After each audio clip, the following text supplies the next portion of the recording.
Okay, well, hello, my name is Chris Decker. I'm a economics professor at the University of Nebraska, Omaha, and I've been studying the Omaha economy for some time now, and I thought in light of recent events, I would offer a short presentation here on the economic impact of COVID-19 on Nebraska and Omaha. Before I get started, though, I would like to say that what I'm going to do here is describe a little bit about what I see going on in the state and local economy right now and where I think things might be going in the future. Um, my projections and the comments and assumptions regarding those projections are my own. This isn't really a statement of any official capacity as to what the UNO thinks about the Omaha, Nebraska economy going forward, nor is it necessarily consistent with what any other university in the Nebraska system would consider an official forecast. This is just my assessment based on my expertise and my understanding of these economies, where I think things are, where I think things could be going, depending on uh, certain behavioral outcomes within our economy, and what some of the risks of those forecasts might be. So with that said, what I'd like to do is offer my assessment going forward. I will say that it's been said that one of the hardest things any economist could do is predict when a recession is going to begin. Probably the second hardest question any economist can try to answer is, when will a recession end? We don't really have great models to forecast recessions, and sometimes we don't really have a great idea how long certain recessions will last. If you had asked me or any of my colleagues in 2007 how long the Great Recession would last, most of us would have said it would have been a relatively mild recession.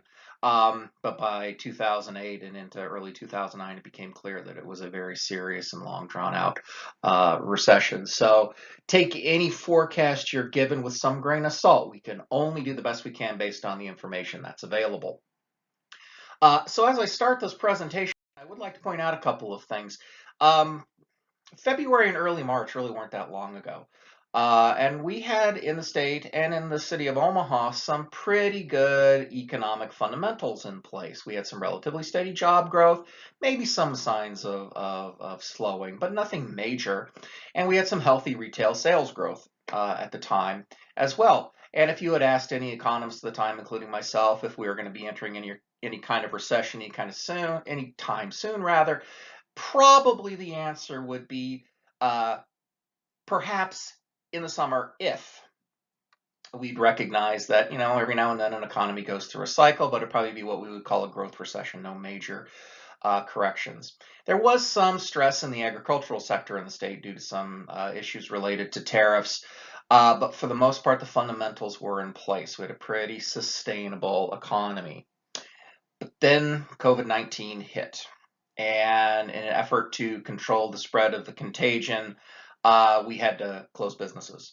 We had to cancel events. And for the city of Omaha in particular, some of those events were major losses for this summer. The College World Series tends to bring in about $70 million worth of economic stimulus. That can be close to 900 jobs supported during that period of time.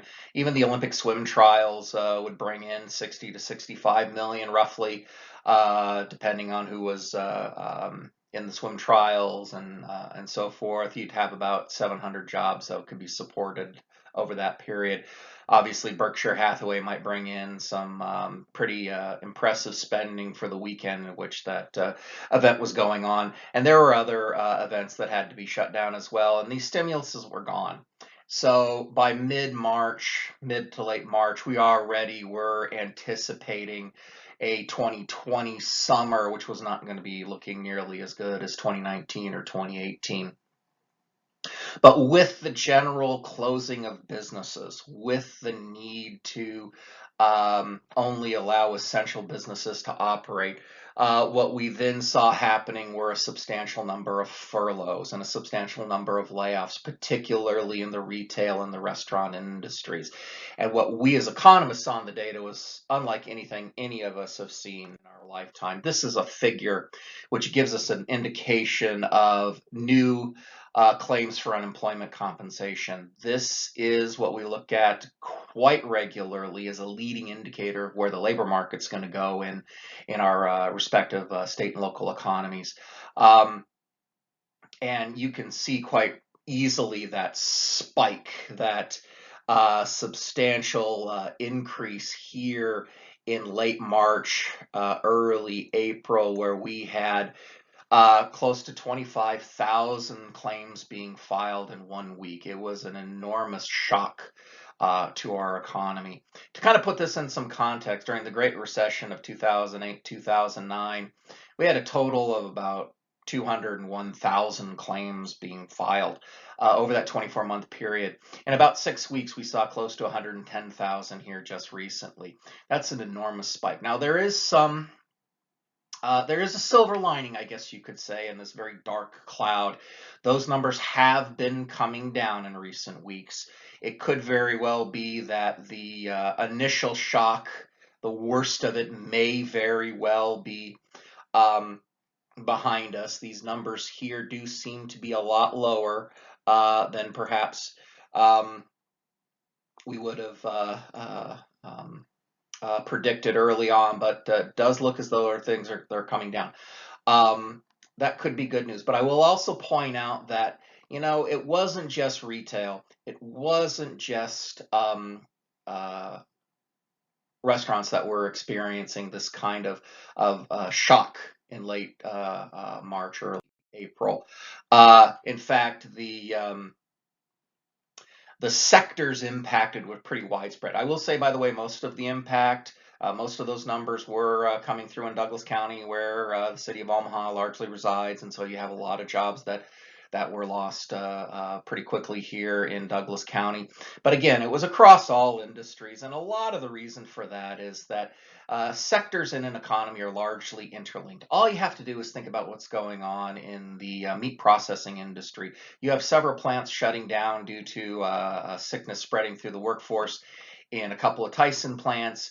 And up the supply chain, farmers start hurting. They can't sell their livestock. Downstream transportation industries hit because there's less processed meat to ship, and that, of course, hurts their grocery stores that have less to sell and the consumers that have less to buy. So all of these sectors are largely interlinked. Now, the way we as economists measure that interlinking is through something called the employment multiplier effect. A multiplier tries to give an idea of how much of a total impact on jobs will we see if one sector loses one job. So if you have a sector that has a multiplier of 1.5, what that would say is that, hey, in that particular sector, if you lost one job, an additional half a job would be lost sooner rather than later. It would eventually happen. So when you look at the filings data across all these different sectors that comprise Nebraska economies, you can see you had close to 20,000 initial filings over the last 6 weeks or so. In accommodation and food services, that's your restaurants and bars, and your health and social assistance, that's a lot of dentists and a lot of other non-essential health support services, retail, trade. But you look at those employment multipliers, each one of those suggests that, okay, if you lose a job in, say, retail trade, eventually another 0.4 jobs is going to disappear as you have reduction in demand up the supply chain for retail trade. Manufacturing is pretty significant. If you take a look at that multiplier in particular, I'll try to circle that as best I can. That says that, hey, for every job you lose in a manufacturing sector, an additional 1.25 jobs is ultimately lost as well. So that's why this mass layoff, which largely and initially hit food services and retail trade, filtered its way through all sorts of different sectors, from manufacturing to transportation to construction, and so forth. So yeah, the 25,000 and so on in terms of those initial claims across the board in terms of that initial shock. Interestingly, like I said earlier, Douglas County bore the brunt of it early on in terms of those initial claims. But if you take a look at some of the more recent data, kind of an interesting trend is coming through here. From the perspective of the economist, when I look at this particular table, what I'm seeing here is here's Nebraska's initial unemployment insurance claims starting in March 21st and going through May 2nd. By the way, we also have some additional data now which shows a very similar trend. If you take a look at Omaha's share of Nebraska, and here I'm just looking at the western side of the Missouri River, I'm looking at Douglas County, Sarpy County, and Washington County as comprising Omaha. You can see something that's interesting. Yeah, you've had some pretty sizable claims, but you can see that those numbers have come down, and actually they seem to be coming down faster in the Omaha area than they are in the state. And that can kind of be picked up by looking at some of these percentages. You can see that back towards middle of April, about 42% of the initial claims were in the state were coming from Omaha. Now we're down to about 36, and the most recent week's worth of data puts this percentage at about 35, maybe a little less. What that suggests to me is a very interesting possibility. For the most part, Omaha has had slightly deeper and maybe slightly longer recessions than the state as a whole. That may be different this time. It could very well be that Omaha could weather this current storm better than the rest of the state. And there could be some reasons for that, and I'll try to discuss some of those as I talk about the Omaha forecast here shortly. So with this basic setup, where do we go from here? Well, the reason why we like to look at those compensation numbers is because it's a great leading indicator for the jobs market in an economy. We see that data on a high frequency weekly. We rarely see the employment numbers coming through at a higher frequency. Best we can do, frankly, is monthly. So what I'm going to do is I'm going to use this compensation data, the unemployment compensation insurance claims data, to generate a forecast for initial claims based on some pre-COVID-19 trend, and then we'll introduce the pre-COVID-19 data into the projections for claims, and then we'll use that forecast of claims to generate a forecast for employment in Nebraska and employment in Omaha. So basically the model that we'll use here is to say, okay, if we have a spike in initial claims, eventually that's going to come through as a pretty sizable drop in employment numbers as reported by the Bureau of Labor Statistics. And the question then is what will happen as we go forward into our economy. So as you guys are aware, certainly sitting here in mid-May, we recognize that in the state of Nebraska, we've got some relaxation of some of the conditions in our economy. Some businesses are being allowed to open up again under certain conditions and safety recommendations. So it's quite possible that that will show up eventually as some job growth as people are returning to work, coming off from furlough, and perhaps even some rehiring going on. That can happen. But so much of that dynamic depends on the way in which we can control the spread of this virus. So I'll talk a little bit about what I mean by that as we talk about these upcoming projections. So just to give everyone a quick recap, what I'm doing is I'm going to forecast employment at the monthly frequency for the state of Nebraska and for the city of Omaha. Actually the Omaha Metropolitan Statistical Area, using some information we have on unemployment claims. So the frequency is monthly, and we can get a sense as to when we might start seeing a recovery based on that modeling framework. So what I have illustrated here is kind of my first, what I'll call a base case forecast as the Nebraska economy is slowly allowed to open up, that is, businesses are allowed to return to some degree of operation. Based on my modeling framework, you can see this significant drop here that's occurring in the first part of this summer. All of that's due to those claims as those individuals have been either furloughed or laid off. It is quite possible, based on my modeling, that if in fact we're able to control the contagion, and if in fact businesses can remain open in a sustainable fashion, that we may start seeing some of those jobs coming back, people coming off furlough, by the end of this summer. Probably August is a reasonable bet based on current conditions. Odds are we'll be back then to pre-COVID-19 levels of employment by next summer, by the time we get to July or August of 2021. As far as recessions go, that's a relatively common length for a recession. If you look back here, our Great Recession was pretty deep and a lot longer. The typical recession, post-World War II recession, is about 10 months. The Great Recession was about 18 months nationwide. It was pretty long here in the state of Nebraska as well. A fairly deep cut into our job numbers and a relatively slow recovery. My suspicion is that we may have a quicker rebound here. Now, my reasoning for that is based on the nature of our economy. Back here in the Great Recession, that recession was really the result of some fundamental weaknesses, as it turned out, in our um, lending institutions. We had those toxic loans that many people had borrowed and used as mortgages for their homes. The debt burden of the typical consumer was incredibly high. What that led to was a financial crisis, as a lot of those terms of those loans started to change, and we started seeing those layoffs occur in 2008 and into 2009, mostly in 2008, I would say. The problem, though, is that our typical policy tools for stimulating an economy are monetary based. That is, we'd like to reduce the cost of borrowing so that people can spend, buy homes, that businesses can invest in new plant and equipment. The problem was no one was in a position back then to do a lot of additional debt. No one wanted to take on additional debt. And those people that did want to take on additional debt, many banks didn't think were good risks for that. The result was the economy just didn't stimulate very quickly. It was the nature of the recession itself. With the current recessionary environment, like I said earlier, the fundamentals in our economy, I think, were in pretty good shape. We didn't really have the same kind of systemic problems we had back in 2008, 2009.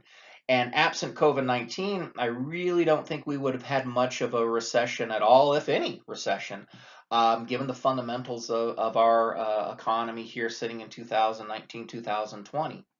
For that reason, I think that if we're able to maintain control of the contagion, if we're able to find effective treatments, if we're able to maintain wearing masks and so on to control the spread, then this could very well turn out to be a more typical, in terms of length anyway, recession. I think it's going to be a deep one, but I think we can bounce back under the right conditions. That's what this forecast is suggesting. I told you guys earlier that I thought that maybe Nebraska might have a slightly longer, slightly deeper recession than the city of Omaha would. If you take a look at what happened back here in the Great Recession, it's kind of hard to see um, on this graph, but that deeper recession in Omaha, the blue line, is more typical of the kind of recession that we would have in the state. Usually Omaha takes a much larger hit. It tends to follow the nation a little bit more closely than does the state economy. I think that could be different here because you can kind of see that the drop isn't as big in magnitude or in percentage terms as it is for the state. And I think the reason for that is that Omaha's economy may be in a better position to weather the kind of storm we're dealing with now. And this is a hypothesis. I think it's a fair one to explore. But the industrial composition of Omaha, where you've got a lot of people in financial services and insurance and education, all those different sectors, uh, lend themselves better to remote employment. That is, you can maintain a degree of productivity remotely. You don't have to be in a particular space. That means that social distancing may be easier to manage in an economy built for the use of a lot of information technology, etc. That some rural economies may not be able to do as well. Um, So that could very well be why Omaha may actually not have as deep a recession as the rest of the state. It's what my model seems to be projecting, and I think there could be some good reason for that. So it's something we'll have to follow over the next few months or so to see if that does pan out. But it's worth some uh, reflecting upon.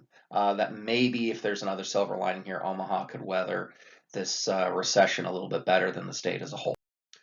Here's some annual numbers to give you an idea what I'm talking about. If you look at the Great Recession in the state of Nebraska, we saw on an annual basis about a 2% drop in employment in 2009 and about a 0.5% in 2010. In Omaha, a little bit deeper, 2.2% drop in employment and a 0.4% drop in 2010. If you look at the current situation, this is about a 2.5% drop in employment in 2020. Just about all of that's occurring right now and into the early part of the summer for the state. Here's what my model's suggesting for a reduction in employment on an annual basis compared to 2019 for the city of Omaha, about 1.4. To be fair, this number may turn out to be about 1.6, 1.7%. But right now my model is predicting about a 1.5% annualized drop in employment. So we're anticipating losing about 7,000 jobs on an annualized basis compared to 2019. And in both instances, if in fact we've got a reasonable bounce in our economy, 2021 could be looking pretty good, between 3 and 3.5% for both the state and the city. But there are a lot of assumptions behind this forecast, and I really want to emphasize this for listeners. This is a careful phased reopening assumption. Businesses need to have confidence that a second full shutdown is unlikely and consumers are going to feel safe so that demand can, in fact, bounce back.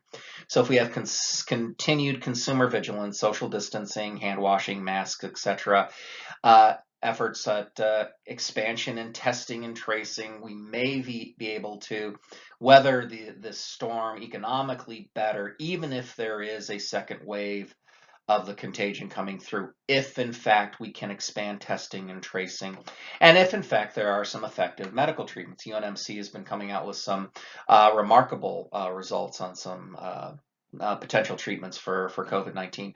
So hopefully that will all continue. Businesses are not inclined to invest and they're not inclined to hire people back, bring people back up if the environment is uncertain. That's why it's necessary for consumers to feel safe when they purchase, when they go out and engage in their shopping behavior. Again, if that's deemed sustainable, then businesses are going to be in a better position to recover.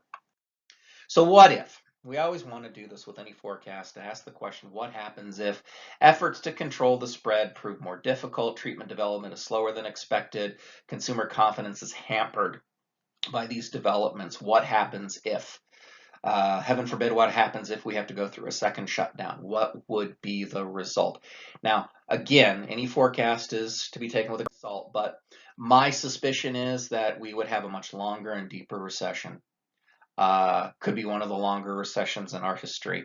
Again, the typical recession is 10 months long. The Great Recession of 2008-2009 was about 18 months long.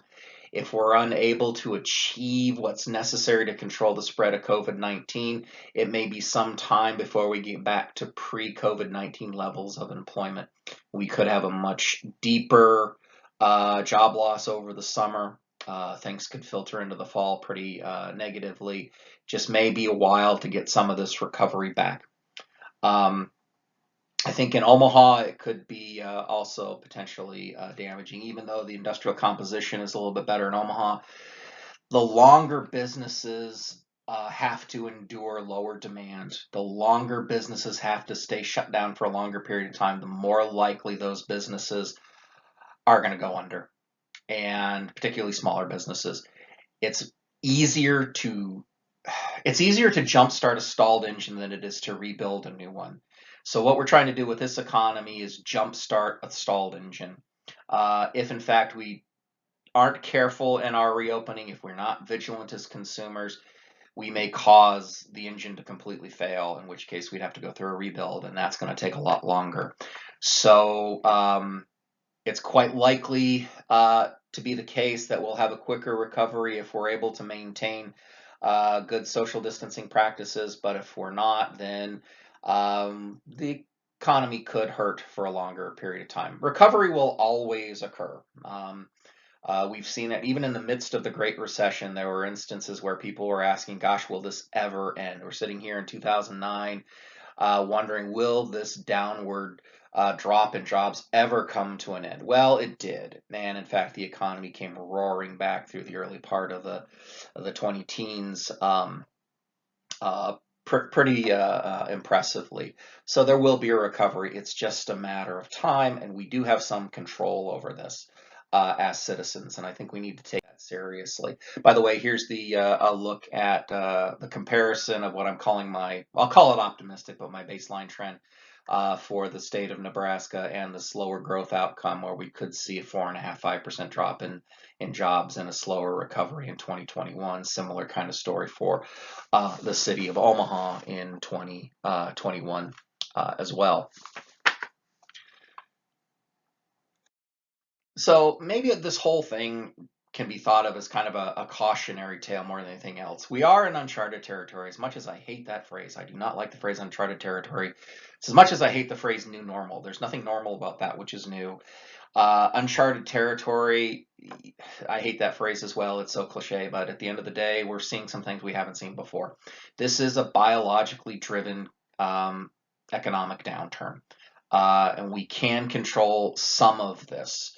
It's difficult to know how infection rates are going to play out, but we do have enough knowledge in our society to weather this storm, and I just think we need to undertake those efforts as seriously as possible. Nothing hinders economic growth more than uncertainty.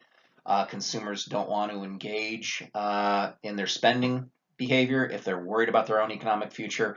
Businesses certainly won't invest and won't hire people back if they have a lot of uncertainty in their own economic futures.